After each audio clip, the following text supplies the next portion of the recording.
Donc on est sur un thème du discipulat actuellement. Donc ce matin, donc il y a ceux de camp qui sont connectés. Donc on va continuer là-dessus. Et on parlait du perfectionnement des saints. Donc pour faire un tout petit peu une mise à jour pour nous qui sommes là.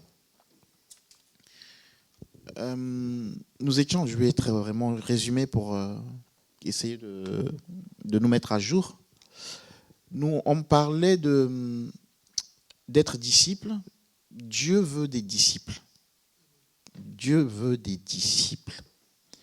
Nos églises sont faites des membres. Alors, au début, nous avons, pour commencer ce thème, on avait vu dans le livre des Actes la différence entre ceux qui appelaient croyants dans le Nouveau Testament et ceux qui sont appelés disciples. Vous allez remarquer que dès Actes chapitre 2, il va être parlé, quand il y aura l'église, les croyants vont être appelés disciples. Il y avait une disciple qui s'appelait Tabitha. Il y avait un disciple qui s'appelait Timothée. Donc quand on parle des croyants, on parle des disciples. Parce que les apôtres, quand Jésus les a envoyés, ils ont vraiment compris qu'il fallait faire des disciples. Les croyants devaient devenir des disciples. Si on ne part pas sur cette base-là, on passe vraiment à côté de ce que Jésus nous a demandé. Donc si vous lisez dans les épîtres, vous allez voir que chaque fois qu'on va parler d'un croyant, on va dire disciple. Vous voyez, Barnabas, que ce soit... je l'ai dit tout à l'heure, Timothée, que ce soit le nombre de disciples augmenta. Donc les croyants, on les appelait des disciples.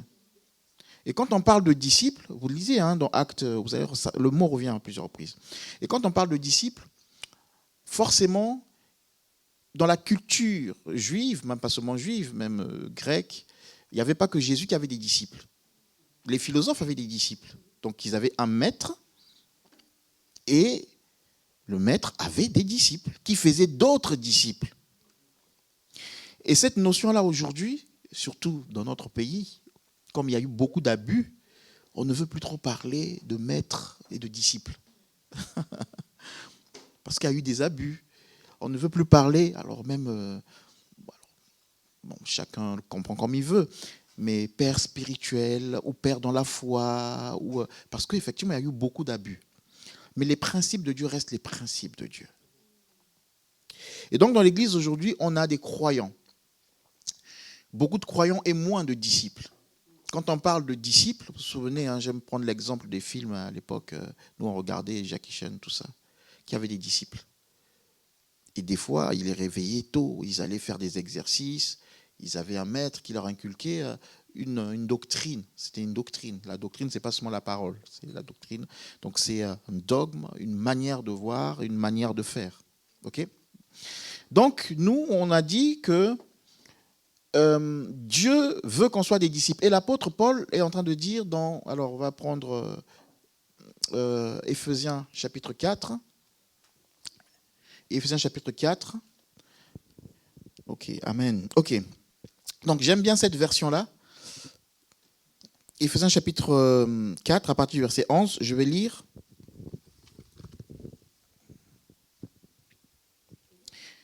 Tu l'as ? Ok, tiens.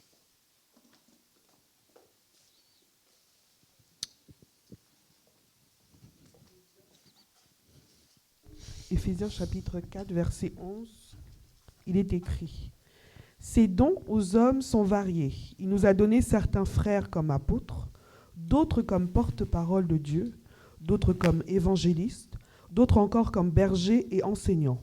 Tous ces dons ont été accordés pour le perfectionnement des chrétiens, afin qu'ils soient tous convenablement équipés pour leur service et que chacun soit rendu capable d'exercer son ministère en vue de la formation du corps du Christ. » Verset 13. « Il nous a donné ses frères pour que nous parvenions à une profonde unité par le moyen de la foi et d'une parfaite connaissance du Fils de Dieu, que nous devenions majeurs, pleinement matures, que notre personnalité atteigne son plein épanouissement sur le modèle du Christ et que nous formions tous ensemble cet homme parfait qui constitue la plénitude qui nous vient du Christ. Amen.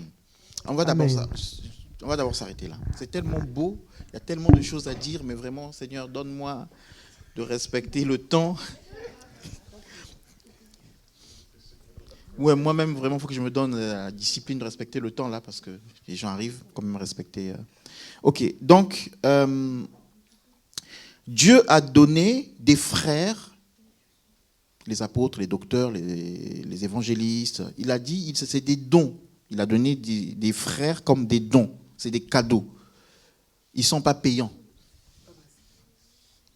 Amen.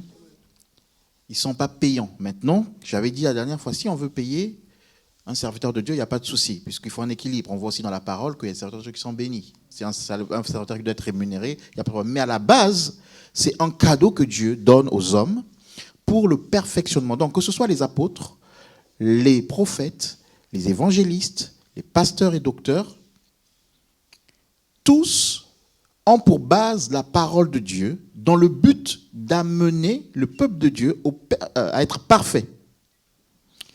Parfait pour le service. Et quand on dit ici le service, les gens pensent que c'est le service de, bon, je chante, je joue au piano, je fais l'accueil, je suis à la trésorerie. Mais le service ici, il est d'abord parlé de doctrine, mais vraiment de ce que tu vas donner aux autres. C'est pour cela que le chrétien, même qui chante, doit connaître la doctrine parce qu'il doit chanter la doctrine. Le chrétien qui est aux offrandes doit connaître... Le chrétien qui balaie, parce qu'on croit que celui qui balaie, c'est le... Non. Chaque chrétien dans l'Église doit d'abord être formé dans la doctrine. Ici, dans ce passage, être formé pour le service, c'est être formé dans la doctrine. Parce que vous allez voir que plus loin, il va dire, pour ne pas être ballotté à tout vent de doctrine. Dans une autre version, pour ne pas être ballotté, comment il dit ça, dans les doctrines en vogue. Les doctrines du moment. Hein, comme on m'a dit, quelqu'un m'a dit, il faut prêcher l'affaire du moment. Il faut faire comme en ce moment, ce qui marche. Et donc, si je ne suis pas formé dans la doctrine, je vais faire les choses pour faire ce qui marche dans le moment. Qu'est-ce qui marche actuellement? Enfin, qu'est-ce qui marche? Bref, ce n'est pas le sujet. Mais, en tout cas, si je suis pianiste à l'église où je suis chantre, quand quelqu'un va venir me demander frère Sorgé, écoute, est-ce que je peux perdre mon salut?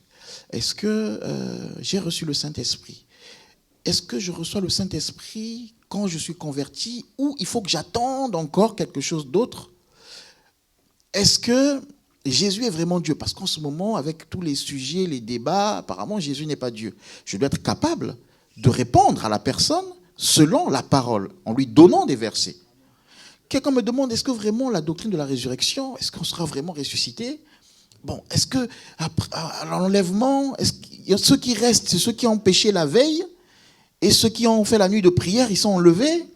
Ou ceux qui sont à la veille de prière sont enlevés, et ceux qui ne sont pas venus à la veillée restent? Il faut que je sois capable de répondre. Je ne vais pas dire, bon, je vais aller appeler le pasteur, ou attends, on va prendre avec le pasteur, il va te répondre. Non, un chrétien doit être capable de répondre. C'est pour cela que l'apôtre Paul est en train de dire, ici, tous les chrétiens, donc ils ont comme don, gratuit, cadeau, des hommes de Dieu qui ont pour but de les amener à être parfaits. Donc quand nous devenons chrétiens, nous ne sommes pas parfaits.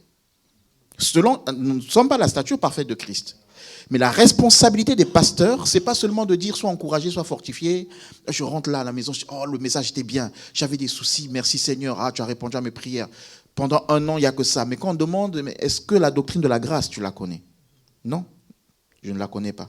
Est-ce que la doctrine du pardon, tu la connais? Non, je ne la connais pas. Donc du coup, j'ai une vie instable. En tant qu'enfant de Dieu, je n'ai même pas l'assurance du salut parce que je ne suis pas affermi dans ce qui concerne le salut. Amen, amen, amen. Donc, 2 Timothée chapitre 3, verset 10, verset 16, l'apôtre Paul est en train de dire à Timothée de toute écriture inspirée pour instruire, pour corriger, Quand nous venons au Seigneur, nous avons besoin d'être corrigés. Et je disais dernièrement, corriger, ce n'est pas taper sur les gens. Corriger, c'est comme quand on corrige un tableau pour l'améliorer. L'expression corriger, c'est ce que ça veut dire. Pour le rendre parfait. D'accord? Et c'est la parole qui rend parfait. Ça veut dire que les chrétiens, la chose qu'ils doivent privilégier, c'est la parole. Malheureusement, on est dans une période où l'Église privilégie beaucoup d'actions qui sont à côté de la parole que la parole elle-même. On va privilégier l'exhortation, c'est un encouragement, que l'enseignement. Si vous remarquez, dans Actes chapitre 2, quand ils sont convertis, ils persévéraient dans quoi? Dans l'enseignement. Le fondement, c'est l'enseignement. Et des fois, j'entends que c'est difficile de rester, de suivre un enseignement pendant 2 heures, 3 heures. Une prédication doit durer 30 minutes, sinon les gens, vous les perdez. Donc, j'arrive toujours pas à comprendre. Des fois, j'adhère un peu, mais des fois, je dis non. Qu'est-ce que je dis? Non, attends. Quand on avait 16, 17, on était à l'église, des fois, de 14 heures à 18 heures, enseignement, on avait des cahiers annotés. Les gens suivaient. J'ai parlé dernièrement d'Équitus qui était sur la fenêtre, mais l'enseignement avait duré. Il s'est endormi, il est tombé. La Bible dit même que Paul tardait. Amen, amen. Et donc nous, aujourd'hui, l'ennemi sait que si les gens ont la doctrine, si les gens ont l'enseignement, s'ils ont les fondements, les gens ne pourront pas vivre pleinement la vie de Dieu. Ok, vous êtes sauvés, c'est une bonne chose. Mais je ne veux pas que vous ayez la révélation, les fondements, les bases. Comme ça, vous êtes sauvés, mais vous vivez une vie d'incertitude. Vous n'êtes pas épanoui. On a lu dans le passage, pour que le chrétien arrive à son plein épanouissement. Je crois que c'était le mot. Donc l'ennemi va faire tout. Et pour ce faire, il va dire, ok, va à l'église. Mais intéresse-toi au chant. Motivé pour la chanson. Intéresse-toi aux activités de jeunesse. Là. Les activités, aujourd'hui, ça cartonne. Pour tirer les jeunesses, il faut qu'on fasse des trucs pour les jeunes. Mais la parole, même la parole, il faut un peu qu'on l'améliore d'une certaine façon, l'adapter aux jeunes. Non, c'est les jeunes qui doivent s'adapter à la parole. Est-ce que, enfin, les Joseph, là, ils faisaient comment? Les Timothée étaient jeunes. Hein. Ils vivaient comment? Les Tites, c'était des jeunes. Est-ce que vous comprenez? C'était des jeunes. Donc, moi, on m'appelle vieux jeu, hein, c'est pas grave. Mais, en tout cas,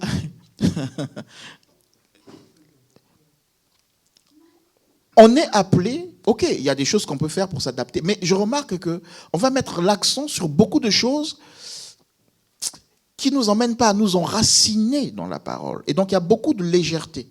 On est beaucoup dans l'action, on fait beaucoup de choses pour Dieu, mais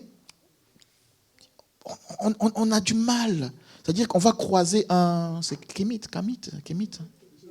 Il va nous déstabiliser. Enfin, pas moi, parce que j'ai déjà fait affaire à eux plusieurs reprises. Mais les chrétiens sont déstabilisés. Mais pourtant, il te conduit dans l'adoration. Il te conduit dans la louange, il te donne quelques versets, tu dis, waouh, il est. Mais quand il se retrouve devant un kémite, il est perturbé. J'ai vu des frères qui aujourd'hui commencent à suivre ce monsieur-là qui est en Côte d'Ivoire, qui dit qu'on ne doit pas avoir plusieurs femmes. Et il prend cela dans la Bible. Effectivement, dans la Bible, Salomon avait plusieurs femmes, concubines. Abraham, comment tu l'appelles, Jacob, voilà.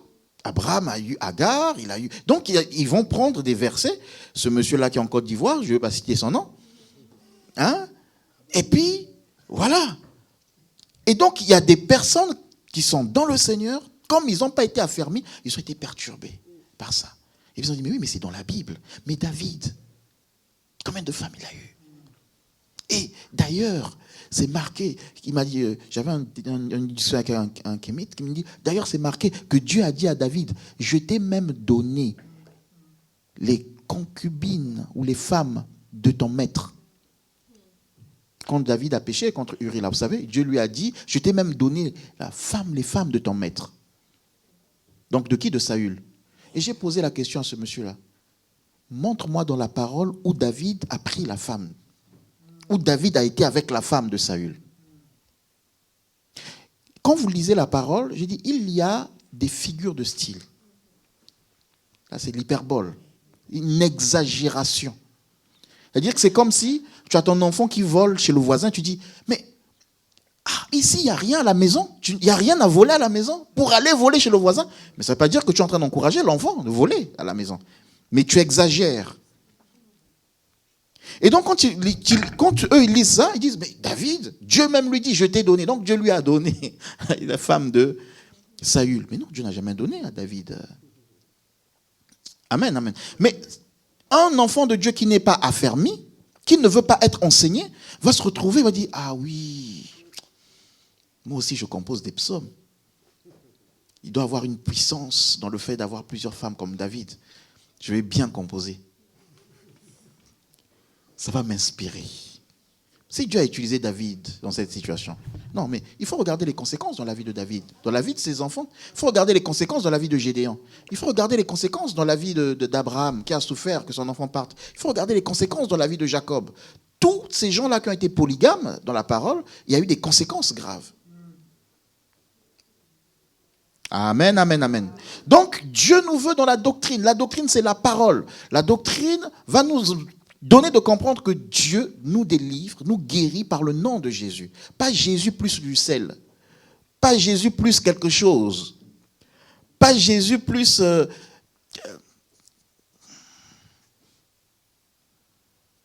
Il y a beaucoup de choses. Amen, amen, amen. Parce que moi, je suis étonné de voir des chrétiens, Jésus plus du sel.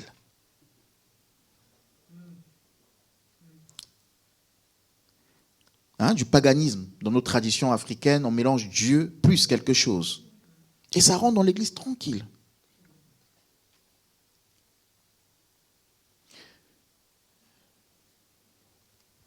La doctrine va nous sécuriser.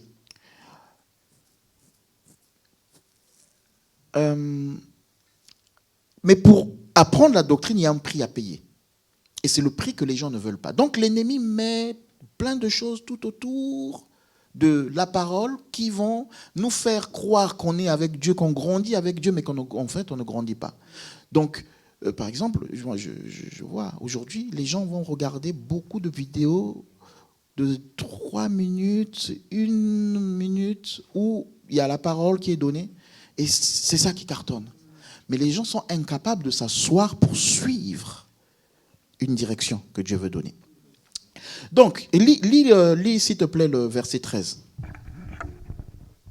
Là, je survole parce que c'est des choses que j'ai déjà partagées avec ceux qui ont déjà suivi, mais je vais aller sur un autre point. Le verset 13. Verset 13, il est écrit « Il nous a donné ses frères pour que nous parvenions à une profonde unité par le moyen de la foi et d'une parfaite connaissance du Fils de Dieu. » Attends. Il nous a donné ses frères. Ses frères, c'est qui? Ses frères, c'est qui? Les apôtres, les évangélistes, bergers, enseignants. Ok. Il nous a donné ses frères pour que nous parvenions à l'unité. Donc ça veut dire que déjà, le prophète, l'apôtre, le pasteur, le docteur, enfin l'évangéliste, pasteur, docteur, c'est un peu la même chose, mais voilà. Tout ce monde-là est censé travailler ensemble dans l'église locale. C'est pas je suis pasteur, j'ai mon œuvre, parce que tous vont être dépendants des uns des autres. Actes chapitre 13, il est dit que dans l'église d'Antioche, il y avait des docteurs, des prophètes, dans l'église d'Antioche. Donc il y avait des pasteurs aussi. Donc tous sont d'abord censés travailler ensemble et dans l'unité. En réalité, l'église, c'est-à-dire que le prophète va avoir une direction prophétique par rapport à l'œuvre, mais le docteur va, sur la base de la parole, les deux sont sur la base de la parole, mais le docteur va dire, cette direction-là, elle ne concorde pas avec la doctrine. Donc les deux sont, il y a un équilibre. Le docteur va peut-être comprendre la parole, mais des fois c'est au prophète que Dieu va donner une direction. Mais c'est ensemble dans l'église. Donc, pour qu'ils amènent le peuple dans l'unité de la foi, il faut qu'eux-mêmes soient dans l'unité de la foi. Et aujourd'hui, l'unité de la foi, c'est-à-dire que moi je suis prophète, mais non, moi je suis pasteur, je ne vais pas supporter un prophète à côté de moi, sinon il va prendre ma place de pasteur. Non, je refuse ça. Non. Il me faut un prophète à côté, il faut un docteur, il faut un évangéliste, parce que chaque fois on dit on va sortir évangéliser, on est sorti 1 fois, 2 fois, et puis, bon, il y avait une période où on sortait beaucoup, mais l'année dernière on est sorti 1 fois. Mais l'évangéliste, lui, il va être là, mais pasteur, non, allez, on y va. Amen, hein? Pasteur, on y va. Et l'évangéliste a une autorité dans l'Église. Et une autorité dans l'Église. On n'a pas à avoir peur, lui, il est évangéliste, donc du coup, les gens vont trop l'écouter, surtout quand il prêche trop bien, mieux que moi. Je suis un peu dérangé. Et puis non, c'est pas ça l'unité de la foi. Comment, si les responsables, les hommes qui ont été donnés ne sont pas unis, comment ils vont amener le peuple de Dieu dans l'unité de la foi? Amen, amen. Donc, Lee, continue, s'il te plaît. Il nous a donné ses frères pour que nous parvenions à une profonde unité par le moyen de la foi et d'une parfaite connaissance du Fils de Dieu. Donc nous, Dieu attend, c'est-à-dire que quand le chrétien se convertit, il devient croyant, toi, moi, vous qui êtes connectés, tous, Dieu nous amène à la foi. On n'est pas encore unis dans la foi. On n'est pas encore parfait. On est parfait au sens de la sanctification, de la sainteté, de la justice de Dieu, comment nous sommes présentés à Dieu. Mais nous ne sommes pas parfaits dans la connaissance et dans la stature parfaite de ce que Dieu attend que nous soyons. Comment nous devons lui ressembler? Il nous voit parfaits, mais il va nous faire grandir pour vivre vraiment cette perfection. Et c'est au travers de la parole. Donc, là, il dit, pour que nous parvenions, à quoi? L'unité? Profonde unité par le moyen de la foi. L'unité par le moyen de la foi, et la foi, c'est au travers de la parole de Dieu. Donc, une église où des frères et sœurs qui sont différents vont être unis parce qu'ils vont se baser ensemble sur la parole. Et parce que ceux qui les enseignent, eux-mêmes sont basés sur la parole. La base du prophète, ce n'est pas de donner les prophéties aux gens dans le sens d'en avenir. Ici, le prophète, c'était pas ça. Hein? Là, dans ce verset-là. Le prophète, ici, il donne aussi la doctrine. Il enseigne la doctrine. Ici, c'est tel qu'il est cité là. Il ne faut pas se dire, les prophètes, donc le prophète, lui, donc dans l'église, on a le pasteur qui suit les brebis, le docteur qui enseigne, et le prophète qui nous dit notre avenir. Non. Le prophète, là, ici, dans ce contexte-là, il enseigne la doctrine. C'est un enseignant de la doctrine. Amen, amen, amen. Amen. Et donc, eux-mêmes sont dans l'unité de la foi, ils emmènent le peuple de Dieu dans l'unité de la foi ensuite. Et d'une parfaite connaissance du Fils de Dieu. Parfaite connaissance. Le chrétien qui ne veut pas être enseigné, qui ne veut pas être disciple, veut demeurer dans une connaissance amoindrie du Fils de Dieu. On ne connaît pas encore. Et nous connaîtrons totalement quand il reviendra. Mais ici, on voit que ces hommes ont été donnés pour nous amener dans une parfaite connaissance de Christ. Comment les gens peuvent adorer le Seigneur? Comment les gens peuvent dire, moi je veux servir Dieu, mais ne pas le connaître parfaitement comme il est? Amen, amen. Comment les gens sont motivés pour faire l'œuvre de Dieu, le service de Dieu, mais refusent ce qui fait que je connaisse ce qu'il veut, comment je dois le servir. Pour mieux servir quelqu'un, il faut mieux le connaître. Je n'arrive pas à comprendre comment on a du mal avec l'enseignement, mais on est tellement motivé pour faire des choses pour le Seigneur. Surtout nous les chantres. Je vais prêcher en chantant. Mais oui, mais apprends à une parfaite... Continue. Pardon. Parce qu'il regarde dehors, là, mais ça déstabilise. Continue. Pour que nous devenions majeurs. Ah. Pour que nous devenions comment? Majeurs. On est des mineurs. Des enfants. C'est pas un péché, hein? Mais demeurer enfant. Ah.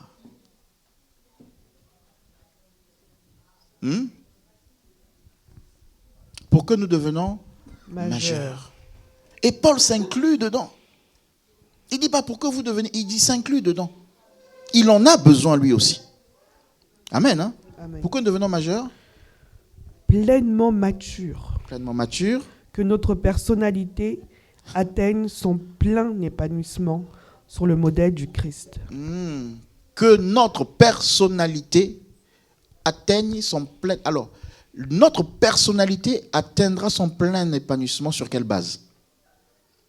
Sur le modèle du Christ. Sur le modèle du Christ, mais sur quelle base? Parole. La parole. La doctrine. On revient encore à la même chose. La doctrine, la parole. Et le danger dans l'Église aujourd'hui, c'est que les gens veulent atteindre l'épanouissement pas sur la parole. Sur quelque chose qui ressemble à la parole, mais qui te motive. Donc pas sur la connaissance de Christ. Là, ce passage nous montre que l'épanouissement est sur la connaissance de Christ. Regardez les messages, bon, heureusement pas tous, mais si vous regardez beaucoup de messages que nous entendons aujourd'hui, ce n'est pas Christ qui nous est révélé. Mais c'est ce que Christ peut faire, ou c'est ce que nous pouvons devenir en rencontrant Christ. C'est-à-dire que je me convertis, maintenant je commence à m'inquiéter, j'en parlais je ne sais plus quand, je commence à m'inquiéter de ma destinée. Je suis même plus inquiet que quand j'étais non-croyant, de ma destinée, de ce que je dois devenir. Je dois m'épanouir. Et il faut que je trouve, moi pasteur, il faut que je trouve des messages qui vont vous encourager pour vous épanouir, pour réussir votre vie. Mais sur la base de la parole, sans vous révéler vraiment le cœur de Christ. C'est ce qui se passe. Comment je peux rentrer dans le plan de Dieu? Quelles sont les clés pour ouvrir le ciel?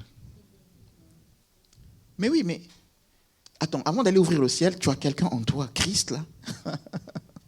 Cherche d'abord à le connaître. La connaissance de Christ t'amène à l'épanouissement. C'est pas moi qui le dis, il est là, plein épanouissement. La connaissance de Christ. Les attributs rien que les attributs de Dieu, qui il est. Vous voyez? Donc, vas-y, comme ça on termine. Et que nous formions tous ensemble cet homme parfait qui constitue la plénitude qui nous vient du Christ. Amen. Donc, chacun va être épanoui par la révélation de la personne de Christ. C'est pour cela qu'il faut enseigner aux gens qui est Dieu, qui est Jésus. Il faut... je ne sais pas comment l'exprimer, mais tu ne peux pas marcher avec quelqu'un et prétendre vouloir l'honorer, vouloir lui plaire, sans chercher à le connaître dans sa profondeur. On est plus en train de chercher à qu'est-ce que Christ peut m'apporter? Comment je peux être victorieux dans mon problème? Comment je peux m'en sortir parce que il y a le sorcier qui me guette? Comment je peux réussir dans cette société, mais par Christ? Mais on ne se pose pas la question, comment Christ me voit? Quel est le regard de Christ sur ma vie?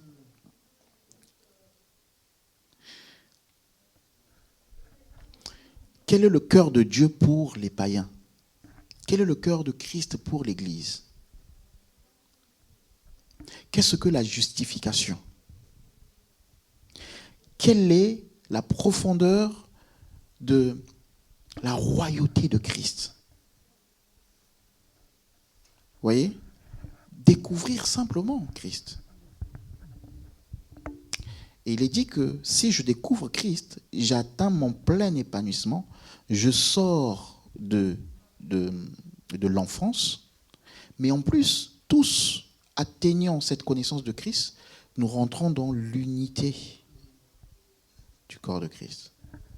Et c'est le problème qu'avaient les Hébreux, dans le livre aux Hébreux.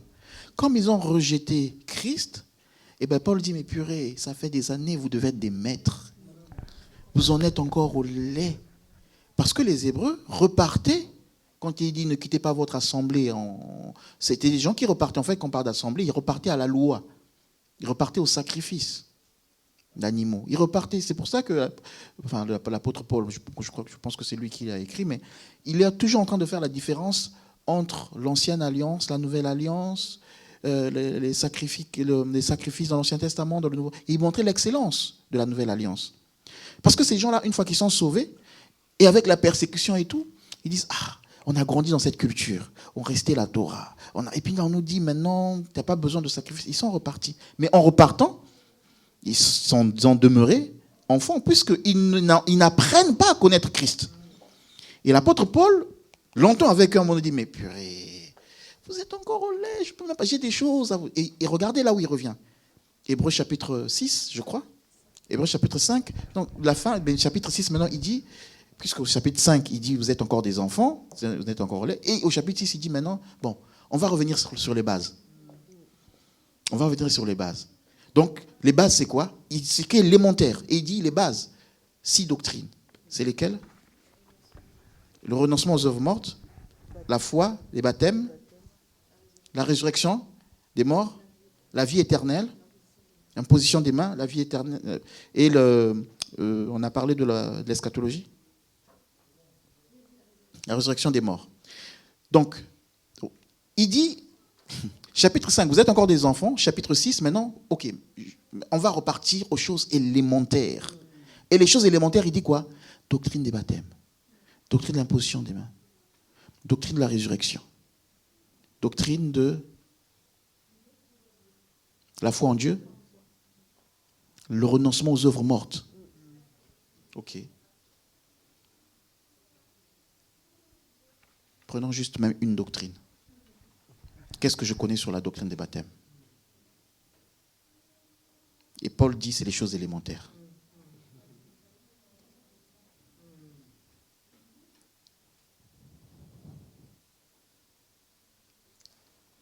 Qu'est-ce que je connais sur la doctrine des baptêmes?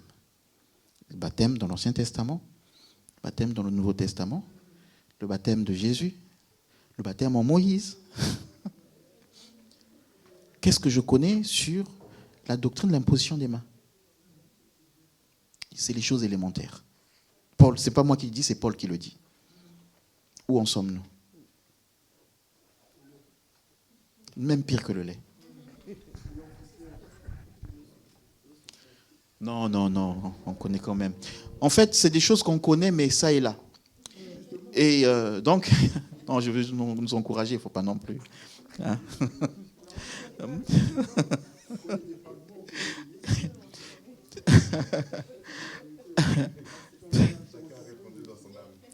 Ok. Chacun a répondu dans son âme. Donc, Éphésiens chapitre 4, verset 11 parle de ça. Pour que les prophètes, les docteurs, ils ont été donnés pour nous enseigner d'abord même ces choses élémentaires. Quand quelqu'un vient dans l'église, tu commences par ces choses-là. C'est les fondements. Les fondements, c'est pas tu seras ceci, tu seras cela. Ce que je serai, je le serai en étant dans la parole de Dieu. Je n'ai même pas besoin de le chercher. Joseph n'a pas cherché. Il savait qu'il avait des promesses, mais jamais il s'est dit, tiens, j'avance vers mes promesses, vers ma destinée. Non, jamais.